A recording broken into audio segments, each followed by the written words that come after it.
এক লোকের একটি গাধা পরিত্যক্ত একটি কূপের মধ্যে পড়ে গেল। ওই কূপ থেকে রেহাই পাওয়ার জন্য গাধাটি জোরে জোরে চিৎকার চেঁচামেচি করতে থাকলো। এদিকে সেই গাধার মালিক গাধাটিকে কূপ থেকে উঠানোর জন্য তার প্রতিবেশী লোকজনদেরকে ডেকে নিয়ে আসলো। সবাই যখন ওই কূপের পাশে এসে দাঁড়ালো, তখন তারা গাধার মালিককে বলতে লাগলো, ভাই, আমরা তোমার এই গাধাকে কূপ থেকে উঠাতে পারবো না। কারণ হলো, এই গাধাটিকে কূপ থেকে উঠানোর জন্য আগে রশি দিয়ে গাধাটিকে বাঁধতে হবে, আর রশি দিয়ে বাঁধার জন্য আমাদের মধ্য থেকে যে কোনো একজনকে কূপের নিচে নামতে হবে। এরপরে রশি বেঁধে টেনে টেনে উপরে তোলা যাবে। কিন্তু আমাদের মধ্য থেকে কেউ তো কূপের নিচে নামতে পারবে না। কেউ যদি নামেও, গাধা তো গাধাই, লাথি মেরে যদি তার চোখ মুখ থেতলা করে দেয়, তাহলে তো সর্বনাশ হয়ে যাবে। সুতরাং এই গাধাকে কূপ থেকে তোলার একটাই উপায় আছে, সেটা হচ্ছে অনেক টাকা পয়সা খরচ করে শহর থেকে প্রশিক্ষণপ্রাপ্ত লোক নিয়ে আসতে হবে। তারাই এই গাধাটিকে উদ্ধার করতে পারবে। প্রতিবেশী লোকজনের এই কথা শুনে সেই গাধার মালিক বলে উঠল, বাবারে,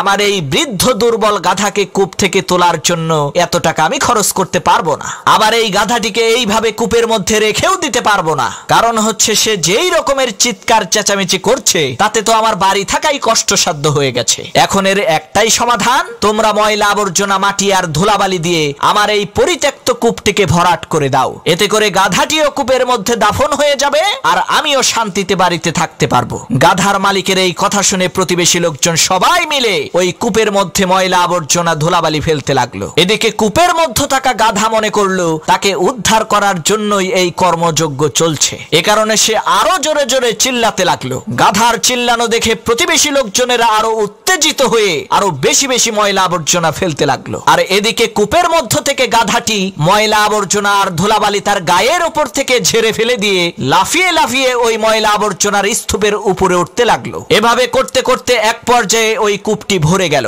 আর গাধাটিও ময়লা আবর্জনার স্তূপকে সিঁড়ি হিসেবে ব্যবহার করে কূপের উপরে চলে আসলো। তখন লোকজন খুশিতে আনন্দিত হয়ে বলতে লাগলো, দেখো, আমরা গাধাটিকে মৃত্যুর হাত থেকে বাঁচিয়ে দিয়েছি। প্রিয় বন্ধুরা, ঠিক একই ভাবে আপনার পাশে থাকা লোকজনেরা আপনাকে কটূক্তি করে, অপমান করে, অবহেলা করে, অপদস্থ করে ব্যর্থতা নামক কূপের মধ্যে দাফন করে দেওয়ার চেষ্টা করবে। এখন আপনিই সিদ্ধান্ত নেন, আপনি কি লোকজনের অপমান, অবহেলা আর কটূক্তির নিচে চাপা পড়ে ব্যর্থতা নামক কূপের মধ্যে দাফন হয়ে যাবেন, নাকি এই অপমান, অবহেলা আর কটূক্তিগুলোকে সিঁড়ি হিসেবে ব্যবহার করে সফলতার দ্বার প্রান্তে পৌঁছাবেন।